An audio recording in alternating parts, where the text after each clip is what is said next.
Welcome back to campus മാൻ. അപ്പോൾ നമ്മൾ ഇന്ന് സംസാരിക്കാൻ പോകുന്നത് നമ്മുടെ MBBS എഡ്യൂക്കേഷൻ്റെ കുറച്ച് കാര്യങ്ങളാണ്. സോ നമ്മുടെ ഈ നാട്ടിലെ സ്റ്റുഡൻസ് ചെയ്യുന്ന കുറേ മിസ്റ്റേക്കുകളുണ്ട്, ആരും ശ്രദ്ധിക്കപ്പെടാത്ത കുറച്ച് കാര്യങ്ങൾ. അതിൽ മെയിൻ ആയിട്ടുള്ള കാര്യം എന്ന് പറയുന്നത് നമ്മുടെ ഈ നീറ്റിൻ്റെ സ്കോറും അതുപോലെ നമ്മുടെ 12th റിസൾട്ടിൻ്റെ ബേസിസിലാണ് നമുക്ക് MBBSന് മെഡിക്കൽ കോളേജസിൽ അഡ്മിഷൻസ് കിട്ടുന്നത്, ശരിയല്ലേ? പക്ഷേ ഇവിടെ മാർക്ക് കുറഞ്ഞ കുട്ടികൾക്ക് സംഭവിക്കുന്ന ഒരു മിസ്റ്റേക്ക് ഉണ്ട്. ആരും കോളേജിൻ്റെ സൈഡിനെ കുറിച്ച് ചിന്തിക്കാറില്ല. അതായത് നമ്മൾ ഈ മാർക്ക് കുറഞ്ഞ കുട്ടികൾക്ക് കൂടുതലും സെൽഫ് ഫിനാൻസിങ്, അതായത് ഈ പ്രൈവറ്റ് മാനേജ്മെൻറ്റ് കോളേജസിലാണ് സീറ്റ് കിട്ടുന്നത്. 80 ലക്ഷവും അതുപോലെ ഒരു 1 CR മേലേക്കാണ് ഓരോ കോളേജസിന് MBBS ഫീസ് എന്ന് പറയുന്നത്. പക്ഷെ അവിടെ ഉണ്ടാകുന്ന ഒരു വലിയ മിസ്റ്റേക്ക് എന്ന് പറയുന്നത് ആരും ഈ മെഡിക്കൽ കോളേജസിൻ്റെ പേഷ്യൻസ് എക്സ്പോഷറിനെ കുറിച്ച് ചിന്തിക്കാറില്ല, ശരിയല്ലേ? കാരണം നിങ്ങൾ ഒരു ഡോക്ടർ ആവുക എന്ന് പറയുമ്പോൾ തന്നെ അവിടെ കൂടുതൽ ശ്രദ്ധിക്കേണ്ടത് ആ പഠിക്കാൻ പോകുന്ന ഇൻസ്റ്റിറ്റ്യൂഷനിൽ അല്ലെങ്കിൽ ആ മെഡിക്കൽ കോളേജിൽ എന്തൊക്കെ ട്രീറ്റ്മെൻറ്റുകൾ നടക്കാറുണ്ട്, എത്രമാത്രം പേഷ്യൻസ് എക്സ്പോഷർ ഉണ്ട്. സോ ഈ പേഷ്യൻസ് എക്സ്പോഷർ ഒന്നും ഇല്ലാത്തൊരു മെഡിക്കൽ കോളേജിൽ നിങ്ങൾ പഠിച്ചു കഴിഞ്ഞാൽ നിങ്ങൾക്ക് തോന്നുന്നുണ്ടോ നിങ്ങൾക്കൊരു ബെസ്റ്റ് ഡോക്ടർ ആവാൻ പറ്റുമെന്ന്? അതായത് ലൈവായിട്ട് ആൾക്കാർ നിങ്ങളെ തേടി, അതായത് ഒരു ട്രീറ്റ്മെൻറ്റിന് നിങ്ങളുടെ നെയിം സജസ്റ്റ് ചെയ്ത് നിങ്ങളെ സെർച്ച് ചെയ്ത് വരുന്ന രീതിയിലൊരു ടോപ്പ് കാറ്റഗറി പ്രീമിയം ക്ലാസ്സിലുള്ള ഒരു ഡോക്ടർ ആവാൻ നിങ്ങൾക്ക് കഴിയുമെന്ന് നിങ്ങൾക്ക് തോന്നുന്നുണ്ടോ? അങ്ങനെ ഇത്രയും ഹ്യൂജ് എമൗണ്ട് നിങ്ങൾ ഈ പറയുന്ന മെഡിക്കൽ കോളേജസിലൊക്കെ കൊണ്ട് സ്പെൻഡ് ചെയ്തിട്ട് നിങ്ങൾക്ക് ഒരു ഔട്ട്പുട്ട് കിട്ടത്തില്ല, നിങ്ങൾ ഒരിക്കലും ഒരു ബെസ്റ്റ് ഡോക്ടർ ആവാനും പോകുന്നില്ല. സോ അവിടെയാണ് ഞാൻ നിങ്ങൾക്ക് സജസ്റ്റ് ചെയ്യാൻ പോകുന്ന കുറച്ച് കാര്യങ്ങൾ. സോ എൻ്റെ ഒരു സജഷൻ എന്ന് പറയുന്നത്, നമ്മൾ ഈ ഒരു ചെറിയ ചെറിയ മെഡിക്കൽ കോളേജസിൽ പേഷ്യൻസ് എക്സ്പോഷർ ഇല്ലാത്ത മെഡിക്കൽ കോളേജസിൽ കൊണ്ട് ഇത്രയും ക്രോസ് സ്പെൻഡ് ചെയ്യുന്ന ആ ഒരു മണി ഉണ്ടെങ്കിൽ അതിൻ്റെ വളരെ ഒരു 10% അല്ലെങ്കിൽ ഒരു 20% ഉണ്ടെങ്കിൽ നിങ്ങൾക്ക് സെൻട്രൽ ഏഷ്യൻ കൺട്രീസിൽ അല്ലെങ്കിൽ നമ്മുടെ ജോർജിയ അല്ലെങ്കിൽ റഷ്യ ഇങ്ങനെയുള്ള കൺട്രീസിൽ പോയി പഠിക്കാൻ പറ്റും. സോ ആ ഒരു ഓപ്ഷനെ കുറിച്ച് ആരും ചിന്തിക്കാറ് പോലുമില്ല. അവിടെ കൂടുതൽ കുട്ടികളുടെ ഒരു മൈൻഡ് സെറ്റ് എന്ന് പറയുന്നത് നമ്മൾ ഇവിടെ പഠിച്ചാൽ മാത്രമേ ഡോക്ടർ ആവാൻ പറ്റുള്ളൂ, അവിടെ പോയി പഠിച്ചു കഴിഞ്ഞാൽ നമുക്ക് ഡോക്ടർ ആവാൻ പറ്റില്ല, എന്തൊക്കെയോ ടെസ്റ്റുകൾ എഴുതണം എന്നുള്ള കുറേ കൺഫ്യൂഷൻസ് ഒക്കെ ഉണ്ട്. ശരിക്കും നിങ്ങൾ മനസ്സിലാക്കേണ്ട ഒരു കാര്യം എന്ന് പറയുന്നത് ഫ്രം 2024 നെക്സ്റ്റ് എന്ന് പറഞ്ഞിട്ടൊരു എക്സാം ഇൻട്രൊഡ്യൂസ് ആയിട്ടുണ്ട്. So it is going to happen on 2030. അതായത് ആ എക്സാം ലൈവായിട്ട് നടക്കാൻ പോകുന്നത് 2030 ആണ്. അപ്പോൾ ഇത് പ്രാക്ടിക്കൽ ആവാൻ പോകുന്നത് ഇന്ത്യയിൽ പഠിക്കുന്ന കുട്ടികൾക്കും എബ്രോഡ് പോയി പഠിച്ചിട്ട് ഇന്ത്യയിൽ വർക്ക് ചെയ്യാൻ ആഗ്രഹിക്കുന്ന കുട്ടികൾക്കും നടക്കാൻ പോകുന്ന ഒരു കാര്യമാണ്. സോ ഇതിനെക്കുറിച്ച് എല്ലാ ആൾക്കാരും അത്ര അവെയർ ആയിരിക്കില്ല. അപ്പോൾ ഇവിടെ ആ ഒരു കൺഫ്യൂഷൻ, അതായത് ഇന്ത്യയിൽ പഠിക്കാതെ പുറത്ത് പോയി പഠിച്ചു കഴിഞ്ഞാൽ എക്സാം എഴുതുന്ന ഒരു കൺഫ്യൂഷൻ മാറിയില്ലേ?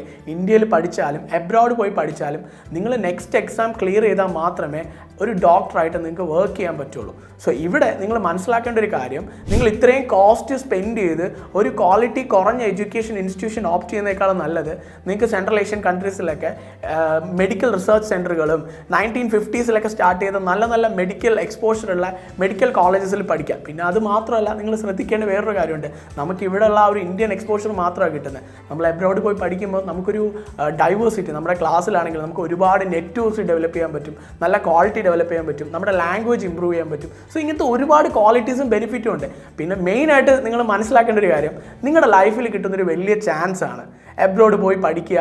അല്ലെങ്കിൽ ആ ഒരു നിങ്ങളൊരു 18 വയസ്സ് മുതൽ 26 വയസ്സിനിടയിൽ നിങ്ങൾക്ക് കിട്ടുന്ന ഒരു ചാൻസ് തന്നെയാണ്. അവിടെ പോയി പഠിച്ച് അവിടുത്തെ വേൾഡൊക്കെ എക്സ്പീരിയൻസ് ചെയ്ത് നല്ലൊരു എക്സ്പോഷർ കിട്ടി നല്ലൊരു രീതിയിൽ നല്ലൊരു ബെസ്റ്റ് ഡോക്ടറായിട്ട് ഇവിടെ ഒന്ന് വർക്ക് ചെയ്യാൻ പറ്റുന്ന ഒരു അവസരം അത് നിങ്ങൾ പാഴാക്കണോ? ക്യാമ്പസ് മാൻ്റെ പുതിയൊരു വീഡിയോയിലോട്ട് എല്ലാവർക്കും സ്വാഗതം. അപ്പോൾ നമ്മുടെ ഈ ചാനലിൻ്റെ ഉദ്ദേശം എന്ന് പറയുന്നത് തന്നെ കരിയർ ഗൈഡൻസും അതുപോലെ കരിയർ റിലേറ്റഡ് ആയിട്ടുള്ള ക്വരീസും കാര്യങ്ങൾക്കെല്ലാം ഒരു ആൻസർ നൽകുക എന്നുള്ളത് തന്നെയാണ് നമ്മുടെ മേജറായിട്ടുള്ള ഉദ്ദേശം. കാരണം നിങ്ങളൊരു ഫോൾട്ടിലും ഒരു സ്കാമിലൊന്നും ചെന്ന് പെടരുത്. സോ മാക്സിമം ഇൻഫർമേഷൻസ് നിങ്ങൾക്ക് നൽകണം എന്ന് തന്നെയാണ് ഞങ്ങളുടെ ഉദ്ദേശം. ഇനി നമുക്ക് MBBS എബ്രോഡ് എവിടെയൊക്കെ പഠിക്കാമെന്ന് നോക്കാം. നമ്മുടെ കൂടുതൽ ആൾക്കാർ കേട്ടിട്ടുള്ള കൺട്രീസ്, അതായത് ജോർജിയ, റഷ്യ, പിന്നെ നമ്മുടെ സെൻട്രൽ ഏഷ്യൻ കൺട്രീസ്, അതായത് തജകിസ്ഥാൻ, ഉസ്ബെക്കിസ്ഥാൻ, കിർഗിസ്ഥാൻ. സോ ഇങ്ങനത്തെ കൺട്രീസസാണ് നമുക്ക് വളരെ അഫോർഡബിൾ ആയിട്ട് MBBS പഠിക്കാൻ കഴിയുന്നത്. പിന്നെ നമ്മുടെ UK അമേരിക്കയൊക്കെ ഉണ്ട്, പക്ഷേ ഈ പറയുന്ന രാജ്യങ്ങളൊന്നും നമുക്ക് അത്രയും അഫോർഡബിൾ അല്ല. ഇന്ത്യയെക്കാളും കൂടുതൽ ഫീസാണ് ഈ പറയുന്ന കൺട്രീസിൽ. അപ്പോൾ ഞാൻ ഈ ലിസ്റ്റ് ചെയ്ത കുറച്ച് കൺട്രികളാണ് അഫോർഡബിൾ ആയിട്ട് MBBS പഠിക്കാൻ കഴിയുന്നത്. സോ ഈ പറയുന്ന കൺട്രികളുടെ ക്വാളിറ്റി ഓഫ് എഡ്യൂക്കേഷനും അവിടുത്തെ സ്റ്റാൻഡേർഡുകളെല്ലാം നല്ലത് തന്നെയാണ്. ഞാൻ ഈ പറഞ്ഞ സെൻട്രൽ ഏഷ്യൻ കൺട്രീസ് ആണെങ്കിലും നമ്മുടെ അമേരിക്കൻ സിസ്റ്റംസും അതുപോലെ തന്നെ ജർമ്മൻ ടെക്നോളജീസൊക്കെയാണ് കൂടുതലും യൂസ് ചെയ്യുന്നത്. സോ അതുകൊണ്ട് ഒരിക്കലും അഫോർഡബിൾ എന്ന് പറയുമ്പോൾ നമ്മുടെ എഡ്യൂക്കേഷൻ്റെ ക്വാളിറ്റിയോ അല്ലെങ്കിൽ നമുക്ക് കിട്ടുന്ന എക്സ്പോഷറോ എക്സ്പീരിയൻസിനെയോ ഒന്നും തന്നെ ബാധിക്കുന്നില്ല. സോ എന്തുകൊണ്ടും നമുക്ക് ഓപ്റ്റ് ചെയ്യാൻ പറ്റുന്ന ബെസ്റ്റ് ആയിട്ടുള്ളൊരു ഓപ്ഷൻ തന്നെയാണ് പിന്നെ സെൻട്രൽ ഏഷ്യൻ കൺട്രീസ് എന്ന് പറയുന്നത്. പക്ഷേ നമ്മൾ ഇത്രയൊക്കെ പറഞ്ഞെങ്കിലും എബ്രോഡ് പോയി പഠിക്കുന്നത് അത്ര ഈസി ആയിട്ടുള്ള പ്രോസസ്സ് അല്ല. നമ്മൾ അറിഞ്ഞിരിക്കേണ്ട കുറച്ച് കാര്യങ്ങൾ കൂടെയുണ്ട്. എന്നാൽ മാത്രമേ നമ്മൾ അവിടെ പഠിച്ചതിന് ശേഷം ഇവിടെ വന്ന്, അതായത് ഇന്ത്യയിൽ വന്ന് ഒരു ഡോക്ടറായിട്ട് പ്രാക്ടീസ് ചെയ്യാൻ പറ്റത്തുള്ളൂ. ഒന്നാമത് നിങ്ങൾ ശ്രദ്ധിക്കേണ്ട കാര്യം എന്ന് പറയുന്നത് നീറ്റ് നിങ്ങൾ മസ്റ്റായിട്ട് ക്വാളിഫൈ ആയിരിക്കണം. രണ്ടാമത്തെ കാര്യം നാഷണൽ മെഡിക്കൽ കമ്മീഷൻ NMC, ഈ NMC അപ്രൂവ് ചെയ്ത യൂണിവേഴ്സിറ്റി ആയിരിക്കണം നിങ്ങൾ ഓപ്റ്റ് ചെയ്യേണ്ടത്. സോ ഈ പറയുന്ന NMC തന്നെ കുറച്ച് റൂൾസ് ആൻഡ് റെഗുലേഷൻസ് പറഞ്ഞിട്ടുണ്ട്. സോ അതിലൊന്നാമത്തെന്ന് പറയുന്നത് മീഡിയം ഓഫ് ലാംഗ്വേജ്, അതായത് നിങ്ങൾ ഓപ്റ്റ് ചെയ്യുന്ന യൂണിവേഴ്സിറ്റിയുടെ നിങ്ങൾ പഠിക്കുന്ന മീഡിയം ഓഫ് ലാംഗ്വേജ് എന്ന് പറയുന്നത് മസ്റ്റായിട്ടും ഇംഗ്ലീഷ് തന്നെ ആയിരിക്കണം. സോ അതാണ് ഒന്നാമത്തെ കണ്ടീഷൻ. രണ്ടാമത്തെ കണ്ടീഷൻ എന്ന് പറയുന്നത് നിങ്ങൾ ഓപ്റ്റ് ചെയ്യുന്ന യൂണിവേഴ്സിറ്റിയുടെ കോഴ്സ് ഡ്യൂറേഷനാണ്. അതായത് 54 മാസത്തെ കോഴ്സും പ്ലസ് 12 മാസത്തെ മിനിമം ഇൻറ്റേൺഷിപ്പും നിങ്ങൾ ചെയ്തിരിക്കണം. അതായത് അപ്രോക്സിമേറ്റ്ലി ഒരു 5.5-6 വർഷം മിനിമം നിങ്ങൾ MBBS പഠിച്ചിരിക്കണമെന്നാണ് NMC പറയുന്നത്. അടുത്ത കണ്ടീഷൻ എന്ന് പറയുന്നത് വേൾഡ് ഹെൽത്ത് ഓർഗനൈസേഷനും അതുപോലെ വേൾഡ് ഫെഡറേഷൻ ഓഫ് മെഡിക്കൽ എഡ്യൂക്കേഷനും അപ്രൂവ് ചെയ്തിരിക്കുന്ന യൂണിവേഴ്സിറ്റി തന്നെ ആയിരിക്കണം നിങ്ങൾ ഓപ്റ്റ് ചെയ്യേണ്ടത്. ഇനി നിങ്ങൾക്ക് ഈ പറഞ്ഞ യൂണിവേഴ്സിറ്റീസ് ഒക്കെ ചെക്ക് ചെയ്യണം, അതായത് ഈ പറഞ്ഞ അപ്രൂവലൊക്കെ ഉണ്ടോ എന്ന് നിങ്ങൾക്ക് പരിശോധിക്കണമെന്നുണ്ടെങ്കിൽ സ്കൂൾ ഓഫ് മെഡിക്കൽ റെക്കോർഡ്സ് എന്ന് പറഞ്ഞിട്ടൊരു വെബ്സൈറ്റ് ഉണ്ട്. സോ ആ ഒരു പോർട്ടലിൽ പോയിട്ട് നിങ്ങൾക്ക് ഈ യൂണിവേഴ്സിറ്റി ലിസ്റ്റഡ് ആയിട്ടുണ്ടോ എന്ന് നിങ്ങൾക്ക് ചെക്ക് ചെയ്യാൻ പറ്റും. ഇനി ഈ വീഡിയോയുടെ താഴെ തന്നെ ഞാൻ അതിൻ്റെ ലിങ്ക് കൊടുത്തിട്ടുണ്ട്. സോ ആ ലിങ്കിൽ പോയിട്ട് നിങ്ങൾക്ക് വേണമെങ്കിൽ ചെക്ക് ചെയ്ത് നോക്കാം. അടുത്ത മെയിനായിട്ട് നമ്മൾ ശ്രദ്ധിക്കേണ്ട കാര്യം എന്ന് പറയുന്നത് നേരത്തെ ഞാൻ പറഞ്ഞ ആ ഒരു നെക്സ്റ്റ് എക്സാം. സോ നമ്മൾ എബ്രോഡ് പോയി പഠിക്കാം. ഈ പറയുന്ന കൺട്രീസിൽ പഠിക്കുമ്പോൾ പഠിച്ചതിന് ശേഷം ഡയറക്റ്റ്ലി വന്ന് ഇന്ത്യയിൽ എക്സാം എഴുതാൻ പറ്റത്തില്ല. സോ അതാണ് മെയിൻ തിങ് എന്ന് പറയുന്നത്. ഈ നെക്സ്റ്റ് എക്സാം എഴുതണമെന്നുണ്ടെങ്കിൽ നിങ്ങൾ പഠിച്ച കൺട്രി ആദ്യം നിങ്ങളൊരു ഡോക്ടറായിട്ട് അംഗീകരിക്കണം. സോ അതിനാണ് നിങ്ങൾ പഠിച്ച കൺട്രിയിൽ നിന്നും മാൻഡേറ്ററി ആയിട്ട് നിങ്ങൾ ഡോക്ടർ ലൈസൻസ് ഹോൾഡർ ആയിരിക്കണം. എന്നാൽ മാത്രമേ ഇന്ത്യയിൽ വന്ന് നെക്സ്റ്റ് എക്സാം എഴുതാൻ പറ്റുള്ളൂ. സോ ഇവിടെയും വേറെ കുറച്ച് കാര്യങ്ങളൂടെ ശ്രദ്ധിക്കേണ്ടി വരും. കാരണം ഈ പറഞ്ഞ സെൻട്രൽ ഏഷ്യൻ കൺട്രീസിൽ വലിയ പ്രോബ്ലം ഇല്ല. നിങ്ങൾ ഈ പറയുന്ന കോഴ്സ് ഡ്യൂറേഷൻ 6 ഇയേഴ്സ് ആണെങ്കിൽ 6 അല്ലെങ്കിൽ 6.5 ആണെങ്കിൽ ആ ഒരു കോഴ്സ് ഡ്യൂറേഷൻ കഴിയുമ്പോൾ തന്നെ നിങ്ങൾക്ക് ആ ഒരു doctor licence without any exam കിട്ടും.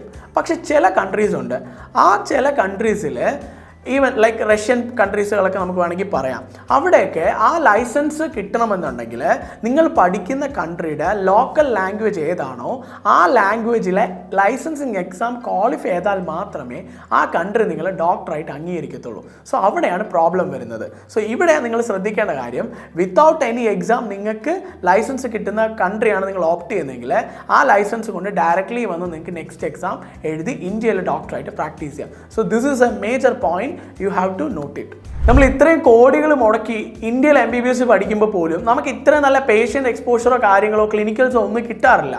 നമ്മൾ അവിടെ ഈ പറഞ്ഞ സെൻട്രൽ ഏഷ്യൻ കൺട്രീസായിട്ട് കമ്പയർ ചെയ്യുമ്പോൾ നമുക്ക് അവിടെ കിട്ടുന്ന കോളേജുകൾ എന്ന് പറയുന്നത് കൂടുതലും മെഡിക്കൽ റിസർച്ച് സെൻറ്ററുകളും ഗവൺമെൻറ് ഇൻസ്റ്റിറ്റ്യൂഷൻസ് ഒക്കെയാണ് നമുക്ക് അവിടെ ഈ പറയുന്ന ബഡ്ജറ്റ് ഫ്രെയിമിൽ കിട്ടുന്നത് തന്നെ.